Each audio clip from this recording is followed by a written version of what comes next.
ازيكم عاملين ايه؟ يا رب تكونوا بخير. النهارده معانا فيديو جديد من قناه اي ار ريفيو. يلا بينا نبدا الفيديو.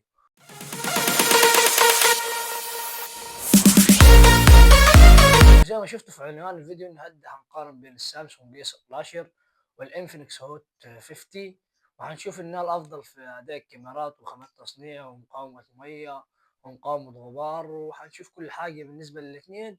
ولو انت راح تشتري انها فيهم، هقول لك وجهه نظري الشخصيه تشتري انها فيهم. يلا بينا نبدا الفيديو زي ما قلنا. اول حاجه نبتدي بالسامسونج اس 16، واللي بيجي بالمعالج جي 99. وممكن هسيب لك مراجعه تفصيليه هنا في الاي اللي فوق، تقدر تشوف السامسونج اس 16 مراجعه تفصيليه ليه. وخلينا نخش في موضوعنا ثاني. السامسونج اس 16 بيجي بالمعالج جي 99، واللي هيديك اداء كويس جدا في لعبه زي ببجي، هيديك 40 فريم، واللي بيحقق على انتوتو بنش مارك 380 الف نقطه اداء. ونخش في الموبايل الثاني الانفينكس هوت 50، واللي باقي من معالج الجي 100 احسن من الجي 99 بفرق بسيط، واللي بيديك على انتوتو بنش مارك حوالي 430 الف نقطة اداء، على عكس الجي 99 اللي بيديك قلنا 380 الف نقطة اداء، فرق بينهم 250 الف نقطة اداء. وده شيء يروح لصالح الانفينكس هوت 50. وده اول نقطة، 1-0 للانفينكس هوت 50.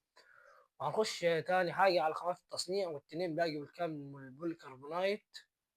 خامات تصنيع في الفئة السعرية دي كويسة جدا، البوليكربونايت المقوى. وعندك التنين باقي مقاومة رصاص النوع اي بي 54 كده. 2-0 لصالح 2-1 لصالح الانفليكس هوت 50. ونخش على ثالث نقطة، ألا وهي الكاميرات. الكاميرات في الانفينكس هوت 50 حاسب لك صورته هنا، والاي 15 والاي 16 حاسب لك صورته هنا. الانفينكس هوت 50 بيجي بثلاث كاميرات، بس هم في الحقيقة كاميرا واحدة الرئيسية 50 ميجا بكسل متعارف عليها حتى الآن، على عكس السامسونج اس 12 اللي باقي بثلاث كاميرات فعليين. الأساسية بدقة 50 ميجا بكسل، وعندك كاميرا ثانية الترا وايد، وعندك كاميرا ثالثة ماكرو، والثلاثة مستخدمين في السامسونج اس 12.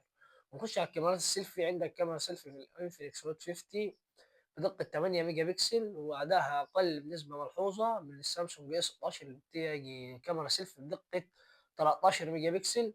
وده هتشوفه في التجربة الفعلية. هسيب لك صورته هنا وصورته هنا. هنا الانفينكس هوت 50، وهنا السامسونج اس 16. تقدر تقارن بين الصور السيلفي، وترجع للفيديو زي ما انت عايز في الوقت اللي تحبه، عشان تعرف انت ممكن تشتري التليفون ده. بس لو جينا اتكلمنا بشكل عام، لو انت عايز تعتمد في التصوير، هو مش الفئة الاقتصادية ممكن تعتمد في التصوير. انت عشان تعتمد في التصوير تبدأ في الفئة المتوسطة، لكن انت لو معكش غير فلوس الفئة الاقتصادية، ممكن اللي تبدأ بيه التصوير هو السامسونج اس 16. على الرغم ان الاثنين بيدعموا تصوير فيديو 1080، للاسف ما فيش ولا واحد فيهم بيدعم تصوير فيديو 4K.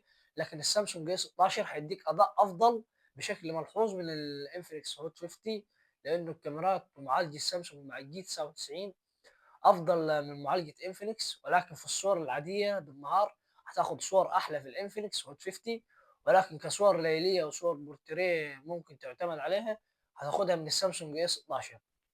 هنخش على ثالث حاجة في التليفونات، والإطار. الإطار عندك في التليفونين بيجي بلاستيك بالكامل، لكن بلاستيك مقوى. وزي ما قلنا بأول فيديو بيدعم مقاومة الرذاذ اي بي 54. وده كله كنا عايزين نعرف على التليفون اللي انت راح تشتري لنا. ونخش في جزئية الأهم، ألا وهي الأسعار. الأسعار عندك للنسخة 128 و6 جيجا رام للإنفينكس هوت 50، ده بيجي حوالي تقريبا 6500 جنيه مصري. وعندك السامسونج اس 12 بيجي للنسخة ال 428 ب 7000 جنيه مصري. سعره رفع في السوق المصري الأيام دي، لأن التليفونات سعرها رفع. انت لو جيت تسالني، لو انت رايح مثلا هتشتري التليفون ده لو معاك مبلغ من 6 ونص 7000 جنيه، انا هقول لك هتوجه للانفينكس هوت 50، لانه بيجي حاجته كامله في العلبه، مش هتضطر ان ندفع مصاريف زياده على سعره. لانه هو سعره الحاجات اللي في العلبه اللي هي بيجي معاك جراب وشاحن وسكرين بروتكتور وسماعه، على عكس السامسونج اس 12 باقي التليفون والكابل فقط. وده اللي متعود عليه شركه سامسونج، انها تجيب لك التليفون والكابل فقط في العلبه. ولكن انفليكس هوت 50 زي ما بقول باقي حاجته كامله في العلبه. وده كل اللي كنا عايزين نقوله على التليفونيا. والسلام عليكم ورحمه الله وبركاته.